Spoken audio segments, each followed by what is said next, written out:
What the hell is going on, folks? I am Goat. Welcome back to Warframe. We're going to talk about Tennocon 2024, and holy fucking shit, man. You want to talk about the bare basics with giving a fuck ton of information at the same time? Hello, this is where we're at. I want to talk about the elephant in the fucking room. First and foremost, the fucking Prime Frame release announcement makes no goddamn sense. Now, that is not to say that I am unhappy with the frame that they are talking about releasing next, which is Sevagoth. Who in the fuck saw that nonsense coming? Warframe, aside from the release of Frost Prime, which was the first Prime frame next to Excalibur Prime, who was a founder-only Prime frame, which still leads into the male, male, female, female, male, male, female, female release, every single rotation of Prime frames has always gone to male to female. So everybody was kind of in the middle of the whole shebang of assuming not only by when the frame released, but also by its gender being non-binary, that Zaku was going to be the next frame. And lo and behold, they literally skipped 2 goddamn frames and went straight to Sevagoth. So they skipped over Zaku and they skipped over Lavos. So you know what, at this fucking point, I have no fucking idea what in the fuck the Prime frame release is going to look like at this point. I'm totally fine with Sevagoth Prime releasing. I think Sevagoth Prime looks pretty fucking good. But I'm a little perplexed as to why in the fuck they're doing it. I think the Epitaph looks fucking awesome, by the way. The animations that they showed during Tennocon, the animations behind Sevagoth and the Epitaph look absolutely stellar. So we'll see how this all works out, and then what the future Prime Frame releases are going to be, because I don't understand what in the fuck they're doing with that one. But on to the next, right? On to the next. The frame nobody saw coming for a rework. Caliban. Fucking Caliban. Like, the Ember Heirloom release, by the way, and tell me this doesn't look fucking stellar. I mean, yeah, I've got my own stuff on here, but I mean, yeah. Just plat bought it, said fuck it, which I love the fact that they put it for the ability of plat buying, so I'm fine with that. But the fact that I had already started working on Ember since they had fixed some of the goofy shit, and yeah, check out that flaming ass, we love it. The sigil, I think, is awesome on her back, because the front side is just so covered up anyway. I think the sigil works perfect on her back. So, yeah, and then her Signa, albeit at first I was a little annoyed because it sits so high, her Signa actually just looks really good low set like that, which it doesn't look like it's low set, but it is. So yeah, I dig the shit out of this setup. I am 100% a fan of this. So yeah, like, I'm not going to be going back to my old Ember setup because this looks fucking phenomenal. But Caliban being the next frame to be reworked, as I have stated for a fucking hot goddamn minute, I have personally found that Caliban is the worst frame in this game. Since Hydroid got reworked, he has pretty much just held up that mantle of what the hell. And don't worry about that build, it's absolutely nothing. But here's the reason, okay? So his passive is a 50% base adaptation that you cannot stack with a mod. That is dumb. Hopefully they will make that 90% so you don't have to worry about using the adaptation mod, or make this something else and let us apply the adaptation mod. Personally, I think the first option is better. It would make sense from the sentient standpoint, from our modding capability standpoint, and so on. A Razor Gyre, or Gyre, or whatever. Yes, it increases your heal rate. Yes, you can spin around and do loop-de-loops and slash and impact damage, and this does synergize into the second ability of Sentient Wrath. Basically, you can spin into the Wrath and stomp. But both of these abilities have problems. This is just trash. And in this, the thing that hurts it the most is the enemy cap. Now granted, this is a bunch of ability strength on this build, and it's a 43 enemies. Now that seems like it would be pretty good because it plays out off of duration, not range, like Nova's Molecular Prime. So you would think that, okay, cool, decent amount of duration, you know, we're gonna hit a pretty broad fucking area there. Now, I'm sorry, this may be a duration build, not a strength build.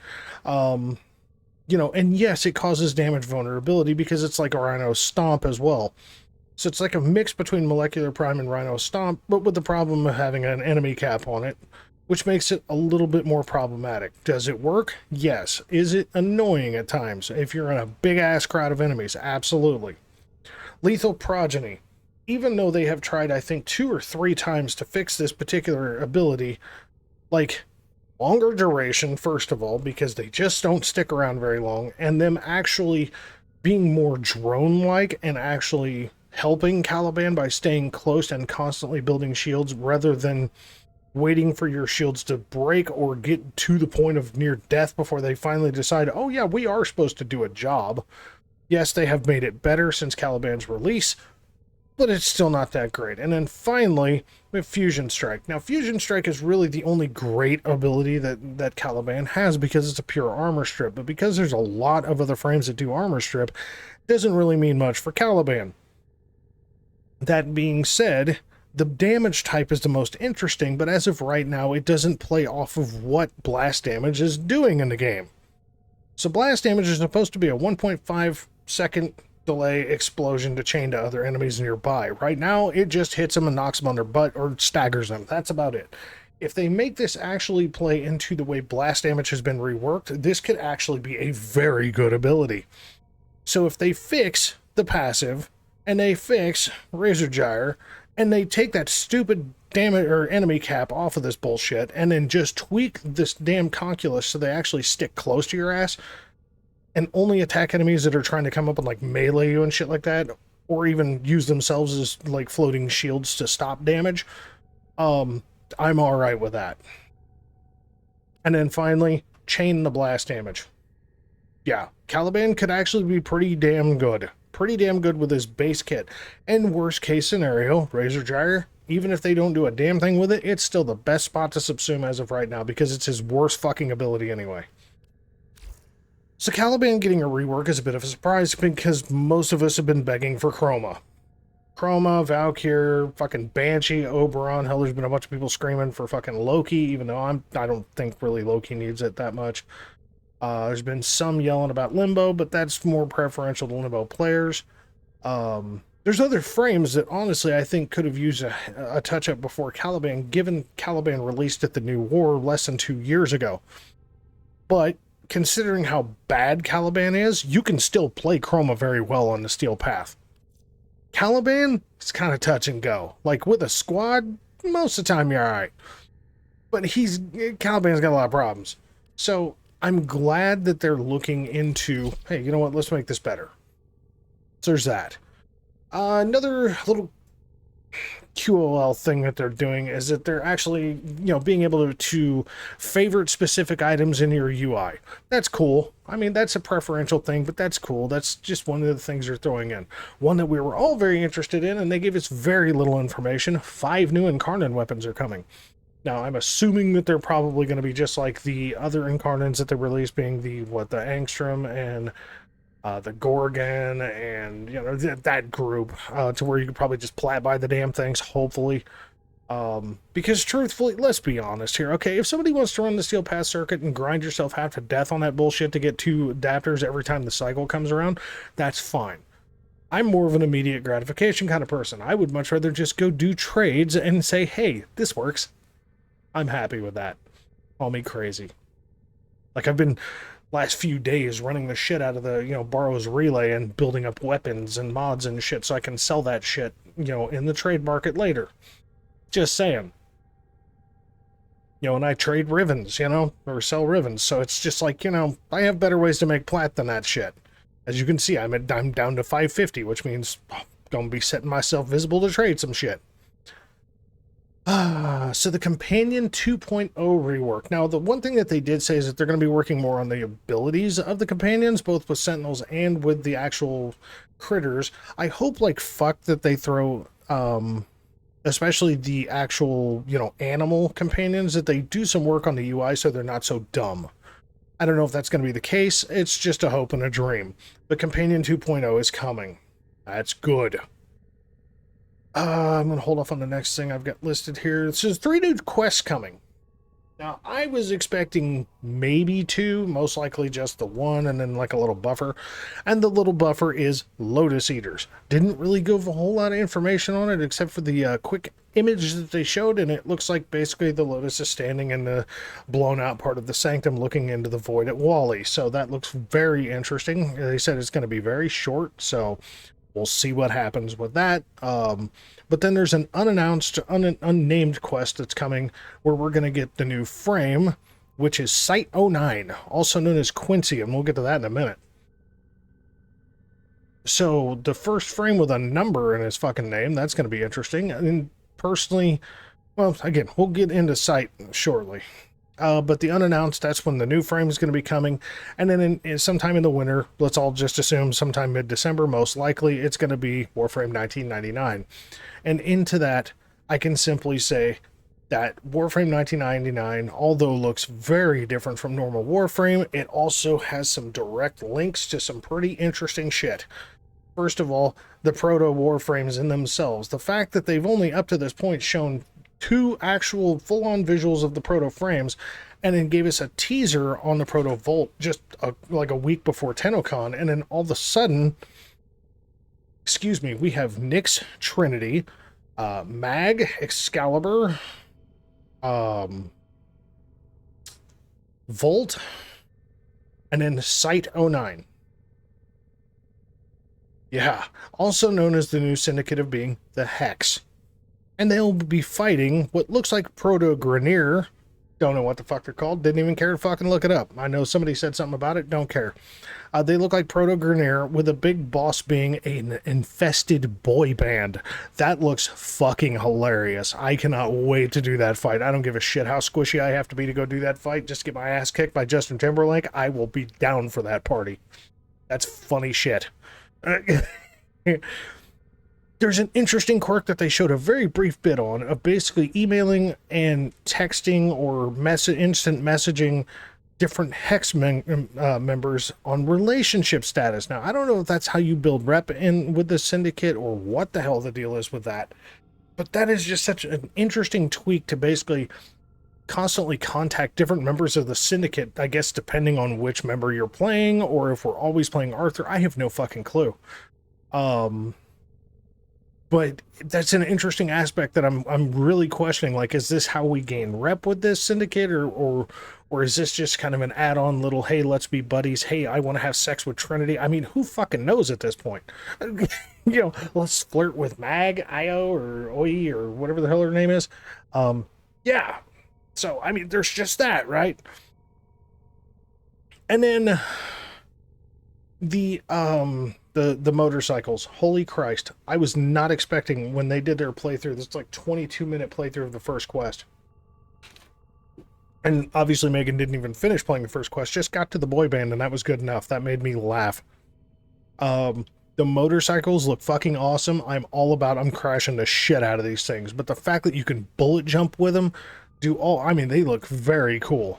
I really, really, really dig this. Hopefully they aren't as clunky as the Kaiths. They don't appear to be, so that's going to be a good time. But we'll see, right? But they look fucking awesome. I'm trying not to drag this out. Like I said, the new faction look like Proto-Grineer. The boy band, Infested boy band. So let's get into Site before I end this video, because I know I'm keeping it short and sweet. I'm going to give my opinions after all this at the end. But Site 09, also known as Quincy Isaacs, looks like a heavy gunner tank frame. He's got his own, specific weapon that looks like, some kind of a machine gun, maybe shotgun, grenade launcher type weapon with some weird tubing on it and shit. But it definitely looks like either a very fast semi-auto or a full auto weapon. Very slow fire full auto. But Site looks like a very, Quincy as Site from the batch of Site looks very, very interesting. Very little known about him right now, so I'm all right with that. So the total takeaway from Tennolive, because I don't like going through the whole bit of Tennocon. I know I talked about Sevagoth, we talked about the Ember bit, obviously. Tennolive is really kind of where the majority of your information comes from, and I can honestly say that from the Tennolive and the little bits of Tennocon that came through, this looks like the tail end of this year. Looks like it's going to be very interesting. The Lotus Eaters bit, I have no idea what the fuck this is about. I'm down for it. Something with almost no derivative information whatsoever, just thrown in our faces. I love a little bit of an air of mystery to things. And they just didn't talk about it very much, so I'm cool with that. The unannounced, quest that's going to be bringing the Site 09 frame into the realm of things prior to Warframe 1999 dropping. I don't even know what the fuck that's about, but how they introduce this frame, I think, is going to very much play into how Warframe 1999 plays out, because I'm hoping that they build off of what Quincy has already been shown to be doing as being like this upfront, fuck you, I got an attitude, I got a big fucking gun, I'm going to shoot and be a very accurate killer kind of person. So hopefully Site 09 is that same style of very tanky, very, big gun, blow, go boom, boom, blast you out of your boots kind of mentality. I'm down with that. And then finally, Warframe 1999. There's going to be some players, much like the Very Paradox, that are just going to be very irritated with it pretty shortly afterward, because it seems like the big quests always come with a big-ass syndicate and farming and rep farming and everything else. And that's why I mentioned the whole relationship aspect. Is that the way we're gaining rep, or are we gaining rep by collectibles from, these proto-grenier dickheads? Or there's a lot up in the air, and they just showed the basics. Like, we fight a fucking tank in here, for fuck's sake. We're using more 90s style weapons, which is awesome. But we still have Warframe, some basic Warframe abilities. So this is like pretty damn solid. I'm okay with this. Overall, I'm pretty jazzed. The system Thanks, Lotus. to fall into chaos. Appreciate you. Thanks, girl. Yeah, I'm pretty jazzed about this situation right now. I think that if done well, I think that this is going to be pretty nice. Pretty nice. Sorry, we're getting a little view here, right? A little view. But yeah, I think this is going to be a nice little setup of things to come. And hopefully it all plays well together in the end. We'll see. But on that note, folks, that's as far into as I want to dig right now until we start getting more information, because everything was very, very, very vague. And I'm okay with that. So until next time, we're going to go over the new rifle next, the wannabe AK-47. We're going to go over that thing, because that is an interesting son of a bitch that I am seeing people just shit all over, and I'm like, okay.